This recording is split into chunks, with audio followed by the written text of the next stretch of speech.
You came across this question in your Jamb exam. How will you solve it? It is very easy. Now let's solve together. The question says, what is the percentage by mass of oxygen in this compound? Now, this question is extremely very easy. Remember, before you solve any question in chemistry, it is very important for you to know the topic to which that question is from. And from the look of things, this question is from a very key aspect in chemistry and is simply called percentage composition. Just listen carefully, it is very easy. It's simply called percentage what? Composition. Because from the look of things, they are asking us to solve for the percentage composition, which is same as percentage by mass of one of the elements in this compound. In this compound, we have many elements, all right? But you are just to look for the percentage composition for just one element out of all the elements that forms this compound. This question is very simple. Just listen carefully. Moving further, first of all, the first thing we do to solve questions on percentage composition is simply to write down the formula, because percentage composition is symbolized as percent. So we don't stress ourselves writing percentage composition again. Then we simply write percent, which is percentage composition, is equal to the formula atomic mass. Listen, atomic mass of elements, listen carefully, times what we call number of atoms of that particular element. Just listen, I'm going to teach you how to use the formula, divided by molar mass of the compound. All right. Since you are looking for percentage, then we're going to times by 100. So this is the formula we use to solve questions under this aspect of chemistry. So listen carefully the way I'll be solving this question. First of all, we have to bring down all the parameters in the formula. And the first of them is called atomic mass. Then I'll write it down. After atomic mass, the next thing I'm seeing is basically number of atoms. So here I'm going to write number of what? Atoms. Just listen carefully. This question is extremely very easy. And here at first, I'm going to write out elements, because they are elements that makes up this compound. All right, so let us bring all the elements, though we are just interested with one of them, which is oxygen. But it's important for me to teach you how to calculate for all of them, so that when you see questions in your Jamb exam, you won't be confused and you will know what to do to solve the question. So the first element I'm seeing is Al, and Al is simply aluminium. Just write out the elements. Forget about the numbers allocated to them. Just write out the elements. After Al, the next element I'm seeing, forget about bracket as well. Write out the elements. So the next element I'm seeing is S, and that's sulfur. I'll write it here. And the next element I'm seeing is oxygen. O. I'll write it here. And also the next element I'm seeing, forget about the numbers, is H. I'm going to write it here as well. Moving further, I believe you can see that we've written the H, which is hydrogen, and there is another oxygen after the H. Do you understand? But you're not to write that oxygen because you've written oxygen in the compound. Do you understand? At least you've written one oxygen, so it will cover everything in the calculations. So just follow instructions. You can go back and see what I'm just saying. There's one oxygen, you are not to write it again because you've written oxygen already. The next thing to do is to now fill out their atomic masses. All elements in chemistry have their atomic masses, all right? For aluminum, though it was not given in this question, in the Jamb exam, you might be given. In some other cases, you might not be given. That is why, if you observe, all of these elements are basically the first 20 elements. So it's important as a science student, it is important for you to know the atomic masses of the first 20 elements, all right? So the atomic mass of aluminum, I know the atomic mass, and it is 27. Are you there? So the next is sulfur. I know the atomic mass as well, and it is 32. Just listen carefully. For oxygen, I know the atomic mass, and it is 16. And for hydrogen, I know the atomic mass, and it is 1. Remember, in this question, we are interested with oxygen.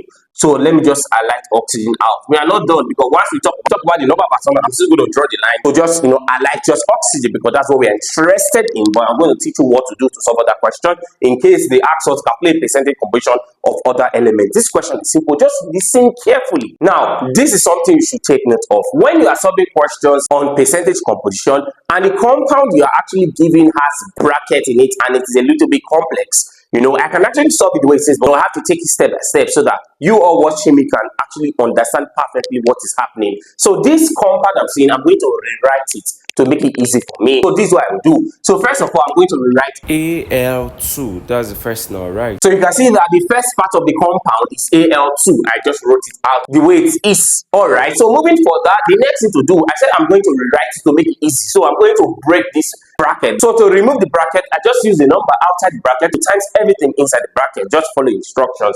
So the number outside the bracket is 3. So using 3 to times everything inside the bracket is going to be what? Now when 3 times S, there's nothing for S. So it's going to be S3.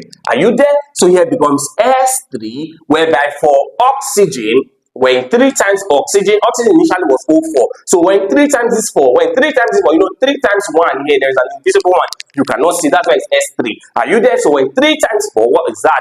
3 times 4 is basically what? 12. So for oxygen here, we have O12. Just follow instruction. This question is very simple. Dot, all right, we are done with this bracket part. Dot, this dot, we're going to write it here as well. Dot 2H2O. All right, we'll write it as 2H2O. So to some extent, we've simplified the compound. So this is what I mean. Number of atoms is basically the number of elements you are seeing in the compound. For aluminium, Al, how many aluminium can you see? You can just see two aluminium. So here it becomes 2 atoms. I believe you are following. It's very simple.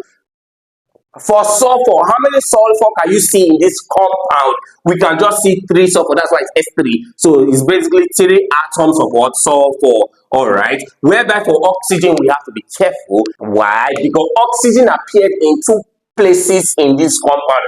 Oxygen appeared here. Oxygen also appeared here. We have to be very careful. Listen carefully. So first of all, in this part, we have 12 oxygen.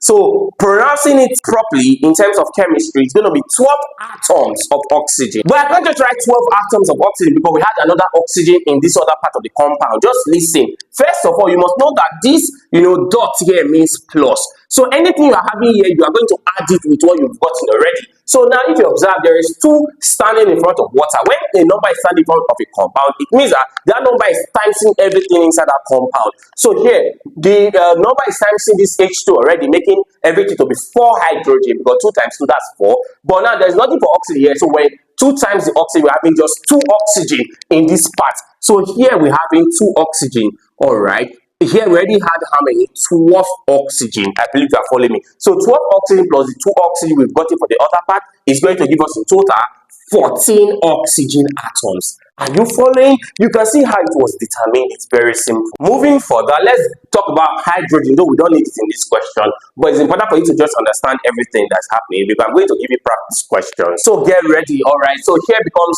2 times 2, that's 4, all right? So for hydrogen, we're having 4 atoms. Just listen carefully. Moving further, from the formula we've actually written down, we've talked about atomic masses and number of atoms. You can see there. But the only thing we've not talked about is solving the molar mass of the full compound. So let's solve the molar mass of this compound. Then I'm going to rewrite it again. Just follow instructions. We are solving for what we call molar mass. Then what will happen? We are going to write out the compound again.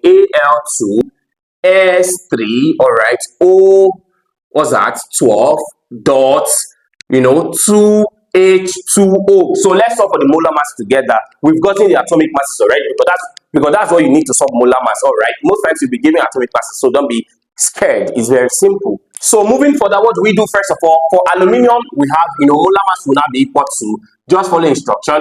Aluminium is what? 27. So here becomes 27 times what? 2. Because when there's a number standing, beside an element, you are going to times that number. So 27 times 2. We are done with aluminium. Then to go to the other element, you add plus. Sulfur is what? 32. Are you there? Sulfur atomic mass is 32, and we have 3 of it, so times 3. Do you understand? It's very simple. For oxygen, you are going to oxygen, you are going to plus. Oxygen atomic mass is 16. All right, we have 12 of the oxygen in this part. you get, so 16 times 12. Remember I told you that this dot means plus, so plus. Hope you are understanding what's happening. All right, plus we solve for the water, so you are going to put 2 in the front and open a bracket and close the bracket to solve for water. Hydrogen's atomic mass is 1, so here it's going to be 1. All right, and we have 2 of the hydrogen. 1 times the 2. Hope you're understanding. The question is simple. Plus the oxygen, the last oxygen. When you go to another element, you add. So plus 16. So what we do is to input all of these parameters into the formula to get the correct molar mass for this compound. It's very simple. So we do 27 times 2 first of all, plus sulfur 32 times 3, plus 16 times 12. All right, plus 2. If you, in your calculation, you can open a bracket. You just open a bracket. I've done it here. Open a bracket. All right, 1 times 2. I'm going to write 1 times 2 plus 16. I'm going to close the bracket. Solve it carefully. Don't rush. All right. Let's say, for instance, you have to solve this first. Keep your value. Solve this and then add them together. Don't rush. Take your time. All right. It's going to be what now? 378. So the molar mass of this compound in total is 378. So molar mass, all right, is going to be what now? 378, and the unit for molar mass is grams per mole. All right, so you can see we've gotten the molar mass. Remember, the question is asking specifically for just one element, and the element is what? Oxygen. So here we just come, we say percentage composition of oxygen is equal to, what's the atomic mass of oxygen? What's the atomic mass? 16. All right, you can see atomic mass here is 16. All right, times what's the number of atoms of oxygen? You can see we got it to be 14. All right, 14 atoms divided by what the molar mass of the full compound. It is 378. 378 times what? 100. All right, so let's input our calculator and get the answer to the question. So 16 times 14 divided by 378 times 100, we had, wow, it is 59.2, all right, 26%. The answer to this question becomes option D. You can see that the answer to option D is 59.26%, and this is the answer to the question. You can see solving questions of percentage composition is very simple. So here is your task. All right, here is your question. You solve for the remaining percentage composition of the other elements, all right, which include aluminum, sulfur, and hydrogen. And after you solve these 3 other elements, then to check if your answers are correct, like solving all the percentage composition of all the elements in this compound, you add all your percentages together, both for the 3 elements you have to solve and the one I solved. You add them because they all made up the compound. Then you add the percentage together to check if it's going to give you 100%. If it's not 100, it will be 99.9%. Solve it carefully. Solve for these other guys. We made everything easy, so make sure you solve it carefully. Meanwhile, get ready for your own practice question, your own fresh practice question. To have more understanding about chemistry calculations and solving all of these type of questions, I already have them on the chemistry masterpiece, okay, which is calculations and keynotes in chemistry. So if you are preparing to write the Jamb exam, this book is very important for you. Now, for more information getting the chemistry masterpiece, do well to direct message me via my WhatsApp number. It will be on the screen. Okay guys, here is another practice question that looks like the one we just solved. You can see that the compound have changed it. It's now Al2O3.2H2O. You are still looking for the percentage of oxygen in this compound. So solve it carefully. I'm giving you all what you need to solve this question. It's very simple. So make sure you solve the questions and provide the answer in the comment section. We've come to the end of this lesson. If you find my video lesson helpful, make sure you click on the subscribe button to my channel and also share my lessons to your friends. Thanks for watching.